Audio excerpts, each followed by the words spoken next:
എടുത്ത് പുതിയൊരു ഭവനം കൊടുത്തങ്ങ്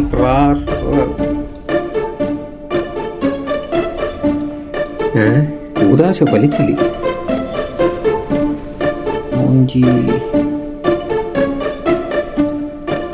മെഡിക്കൽ മിറാക്കിൾ ഇങ്ങനെ ചത്തില്ലേ?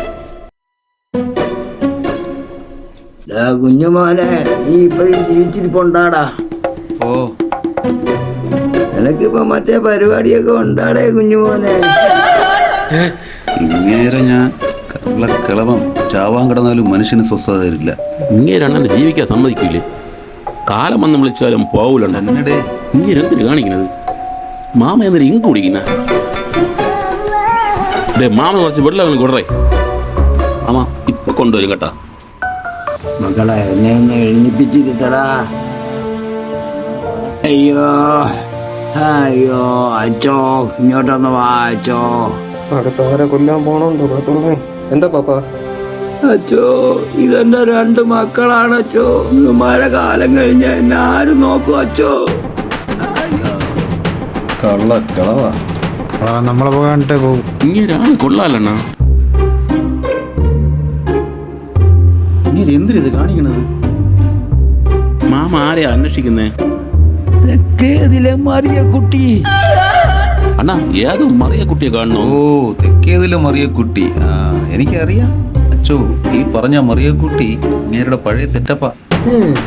ഇതൊക്കെ എപ്പം സെറ്റപ്പാ? വാ, നിന്റെ പേരിൽ വേറെ അപേക്ഷണല്ലോ വരൂടെ? കുഞ്ഞുമോനെ, കുഞ്ഞുമോനെ, അമ്മയുടെ അവസ്ഥ വളരെ മോശമാണ്. അറിയിക്കാനുള്ളവരെ അറിയിക്കാൻ ഡോക്ടർ പറഞ്ഞു. അന്ത്യകൂദാശ കൊടുക്കാൻ വേണ്ടി അച്ഛനെ ഒന്ന് അതുവരെ ഇവിടെ ഒരു അന്ത്യകൂദാശ കൊടുത്തതിന്റെ ക്ഷീണം ഇതുവരെ മാറിയില്ല. മനസ്സിലായില്ല. നീ വാ. കുഞ്ഞുമോനെ, ആരാടാ പറഞ്ഞത്?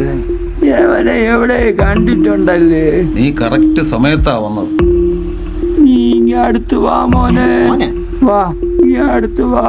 നീ ആ തെക്കേതിലെ മറിയ കുട്ടിയുടെ മോനല്ലേടാ? അണ്ണാ, ഇത് മറ്റേ മരിക്കുന്നതിന് മുമ്പ് മോനെ ഒന്ന് കാണാൻ പറ്റിയല്ല. എല്ലാം ഉണ്ടാക്കി വെച്ചിട്ട് ഒന്നും അറിഞ്ഞിടാതെ നിക്കണമൊക്കെയാണ്. അപ്പന്റെ ജട്ടിയിലെ കീറിയ തുണ്ടെങ്കിലും കിട്ടൂടാ? കിട്ടും.